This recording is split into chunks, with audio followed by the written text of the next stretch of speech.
Саламатсыздарбы, сиздер менен Мирлан Батырханов. Мотивация бере билүү темасын улантабыз. Адамдардын сырдуу тили сабагын баштайбыз. Суранбастан чакыра билүү жана суранбастан адамдарды кызыктыра билүү. Ошондой эле кызыл сары көк адамдар жөнүндө сүйлөшүп кетебиз. Демек биз бүгүн өтө кызыктуу психология жөнүндө билип кетет экенбиз.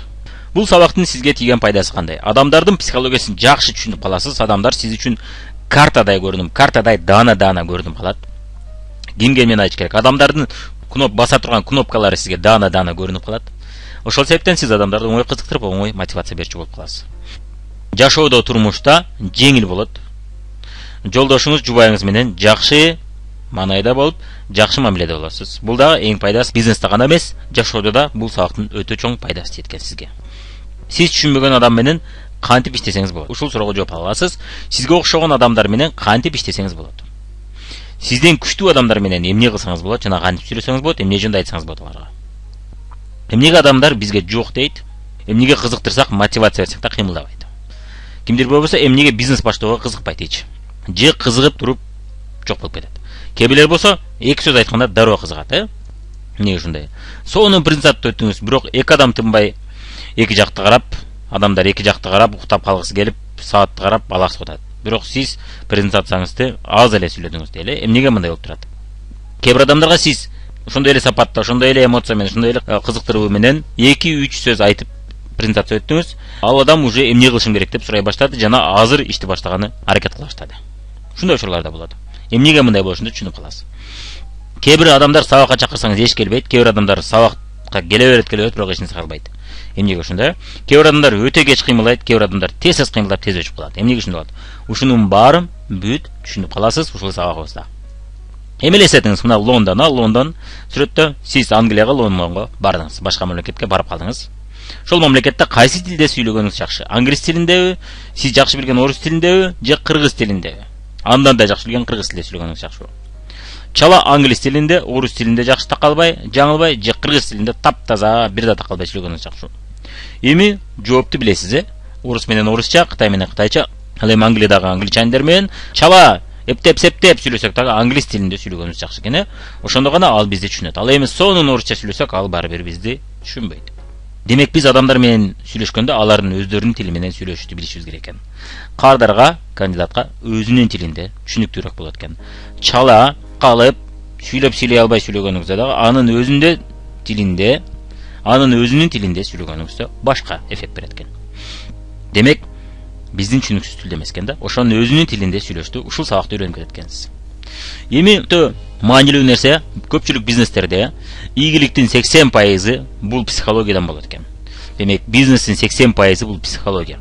Мына жакында дагы өтө атактуу тренерлердин бири Тони Роббинстин дүйнөдө 10.000 кишиге сабак берген адамдын окуучусу Асель Сыдыкова бизде Ошко тренинг өтүп кетти. Ошол дагы айтты, кандай гана бизнес болбосун, бизнестин 80% бул психология деп атат, 20 гана пайызы бул техникалар. Ошон үчүн көп жыл бою иштеп ошол тармакты билген адамдар бизнес ачса да банкрот болуп калган учурлар көп болот, же өсө албай кичинекей бизнес болуп калып кеткени, мурунку айлыгынан аз акча тапканы белгилүү да. Мен кээ бир сабактарда мисал кылып айтып кеткем, эсиңизде болсо, биз сулуулук салон ачтык, 3,5 жыл болду. Бизге чейин 3-4 жылдан бери сулуулук салон тармагында иштеп, өздөрүнүн сулуулук салону бар 2 кыз менен бир убакта иштеп аттык. Ал биз эми баштаганда бизге чейин уже 2 жыл, 3 жыл өздөрүнүн салонун иштеп жүргөн кыздар болчу. Алар дагы деле 3 кыз болуп иштеп атышат. Кичинекей салон, бизде 25 киши, жакында уже 30 кишиге айланып атат. Мына ушунчалык чоң бизнеске айланды. Эмнеге? Себеби биз 80% психология деген нерсени жасап атабыз. 20% техниканы алар жасап атат. Ошол себептен алардын масштабы кичинекей, биздин масштабыбыз чоң болуп атат. Демек, ушул мына чындык экен. Сиз дагы бул бизнесте чоң ийгиликке жетем десеңиз, 80% бул психология, өзүңүздүн жана башка адамдардын психологиясы экен. 20 гана пайыз бул сиздин адамдар чакыра билгениңиз, продукцияны түшүнө билгениңиз, продукцияга кызыктыра билгениңиз, техникалар экен, жөндөмдөр. Бирок 80% бул өзүңүздүн психологияңыз жана башка адамдардын психологиясы экен. Ошол себептен психология илимине көбүрөөк маани беришибиз керек экен. Психология илим дегенде илимдин өзүн эмес, илимди жөнөкөйлөтүп бизди практикада үйрөткөн тренерлер бар. Ошолордун сабактарына көңүл бурушубуз керек экен да. Жана ошолордун сабактарын практикада жасай беришибиз керек экен. Эми психологияда түшүнүктөрдү кичине сүйлөшүп кетели. Интроверт жана экстраверт. Бир убакта бул сөздөр өтө таанымал эмес, жапай сөз болуп эсептелинген.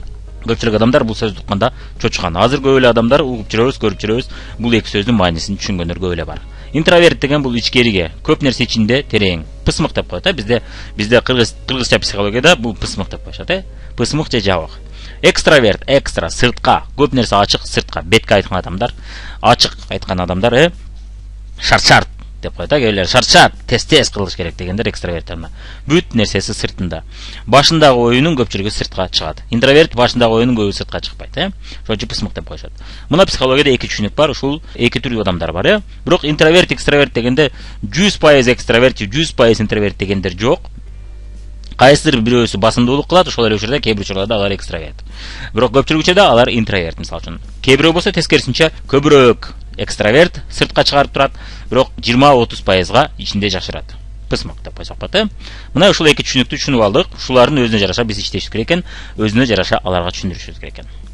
Интроверттер бул көбүнчө эң мыкты дүйнөдөгү атактуу сүрөтчүлөр болот, жазуучулар, илимпоздор, философтор, акындар, режиссерлор, архитекторлор. Көпчүлүк учурда бир ишти майын чыгарып кыла турган иштер бул көбүнчө, Мына майын чыгарып аягына чыга турган иштер.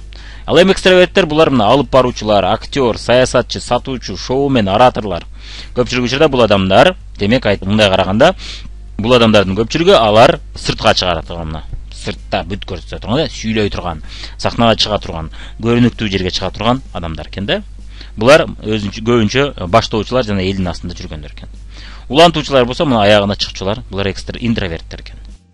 Эми мындан 4 көрсөткүчтү көрүп кетели. 4 түрдүү психотип бар экен психологияда. Өзү 6 бар, бирок жөнөкөйлөтүп 4 деп койгон. Мына дүйнөдө атактуу адамдардын бири Том Шрайдер, дүйнөнү кыдырып көптөгөн бизнесте байып миллионер болом деген адамдарды үйрөтүп жүрөт. Өзү миллионер, өзүнүн бир нече компаниялары бар, жана тармактык маркетингде көп адамдарды миллионер кылды, өзү да тармактык маркетингде байыган киши. Ошол адам биздин бизнесте кантип ушул нерсени колдонуу боюнча бүт үйрөтүп кеткен. Ошонун негизинде 4 психотип жөнүндө бүгүн биз көбүрөөк сүйлөшөбүз жана үйрөнүп кетебиз. Эсте калуу үчүн биз түс менен белгилегенбиз, өзү психологияда мунун аттары башкача. Биз эсте калуу үчүн 4 типке бөлгөнбүз. Демек, мына графикти көрүп атасыз. Жогору жакта логика деп турат. Демек, жогору жак бул логика менен, баш менен көрөк иш кылгандар. Төмөн жактагылар булар сезим менен. Сезим, интуиция, сезип турам деп сезимге жакын адамдар. Экстраверт буларда сыртка бүт баарын чыгарып атат деп атабыз. Интроверт ички сактайт деп атабыз, мына ичинде сактайт деген. Демек, көрүп кетели. Мына кызылдар оң жакта. Көбүрөөк логика менен иш кылган, логикага жакын адамдар булар кызылдар экен көбүнчө. Мына экстраверттин логикага жакындары. Ал эми экстраверттин сезимге жакындары булар көктөр экен. Интроверттин логикага жакындары булар жашыл экен. Ал эми сезимге жакындары булар сары экен. Азыр ар бир жөнүндө көбүрөөк сүйлөшүп кетебиз, Демек, кызылдар мына логика жана экстраверт сыртка чыгат экен, жана баш менен көбүрөөк. Көктөр болсо сезимдер менен, эмоция, сезим, эмоция менен экстраверт бүт эмоциясын сыртка чыгарып турат. Азыраак логика менен иш кылат. Жашылдар көбүрөөк мына ойлонуп логика менен иш кылат экен, бирок интроверт экен. Сарылар болсо көбүрөөк сезимдер, интуиция менен иш кылат экен, булар көбүнчө сезимдер менен иш кылат экен, булар сары экен. Эми ар бирин талкуулап кетели. Сарылардан баштасак, сарылар булар кимдер? Демек, башкаларга жардам берүүчүлөр. Негизги сөз жаттап калсаңыз болот шуну, булар жардам берүүчүлөр, жардамчылар да. Эң мыкты жардамчылар. Эч кимге зыян келтире көрбөйт, эч кимди капагыла көрбөйт. Ошон үчүн булар өтө дипломат болушат, жана буларды көпчүлүк адамдар жакшы көрөт. Булар ошон үчүн идеалдуу жардам берүүчү да. Баарына жагат, ага ишенсе болот. Жоопкерчиликтүү. Мамилеге жакшы аябай. Мать Тереза, мына бул жерде Мать Терезанын сүрөтү турат. Мать Тереза дүйнөдө өтө көп адамдарга жардам бергени менен атактуу. Мына ошол Мать Терезанын образы бул сары деп койсок болот. Сарынын идеалдуу көрсөткүчү, эң бир сарынын күчтүү атактуу адамдардын бири. Баарына жагат, ага ишенсе болот, жоопкерчиликтүү деп атабыз, Башкаларга колдоосуна көп көңүл бурат. Демек, аны да башка бирөөлөр колдоп турса жакшы экен, башкалардын оюн эске алат экен.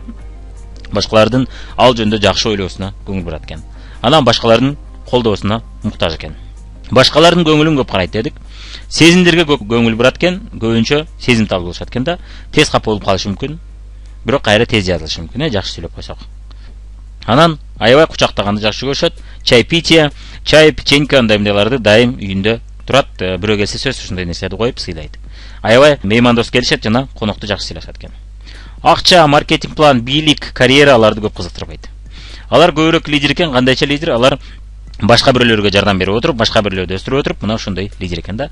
Башка бирөөлөрдү ошентип өзүнө тартат экен адамдарды. Жылуу, комфорт, атмосфера жасай алат коллективде. Мына жылуу, комфорт, атмосфера. Адамдарды укканды жакшы көрөт. Суроолорду көп берет. Көпчүлүк иштерди сонун жасайт ал. баштаган ишин сөзсүз аягына чыгат экен. Суроолорду бергенде эми суроолорду сизди колдош үчүн деле суроолорду көп бериш мүмкүн. Сиз аны кызыгып атат деп ойлошуңуз мүмкүн, бирок чынында ал оюндагы ачык каршы критиканы ачык айтпастан сизге суроо түрүндө критика айтышы мүмкүн. Ушулардан суроо беришке үйрөнсөк болот өзүчө, же критикалашка. Чечим чыгара албайт көбүнчө. Эгерде сарылар бардыгы бир жерде бир отуруп калса, айталы бир жерге чай ичкен барыш керек болсо, кеттик чай ичкен дейт. Бирөө болсо, аз барсакпы же анданыраак барсакпы, бир аз иштеп дейт. Бирөөсү болсо, каяка барсак дейт. Билбейм, давайте айткыла, ким каяка барат деп ойлойт. Бияка барсакпы же бияка барсакпы деп ошентип отура берет, анан кийин бир нече саат өтүп кетет.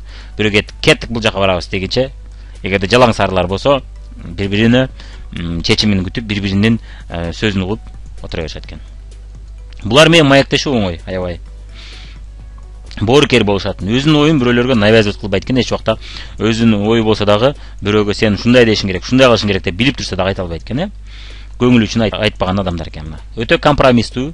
Бул адамдарды бирөө менен жарашканын жөнөтсөк да жакшы болот экен, өтө компромисс жакшы билет экен, Бирок мындай адамдарды биз саясатка жетекчи кылып койсок, балким биздин территорияларды берип салышы мүмкүн бирөөгө, Анын үчүн башка адам болуш керек, ошонун жанында жардамчы болсо болот бул адамдар. Бирок булар укмуш сонун лидерлер, башка мына көпчүлүк тренерлер, бокста, футболдо көпчүлүк футболисттерди, боксерлорду кыйын кылып чыгарган адамдар дал көпчүлүгү сары болуш керек деп ойлойм. Анткени алар башка бирөөнүн потенциалын, талантын көрүп, ошого ишендирүүгө аябай уста болушат жана күчтүү болушат.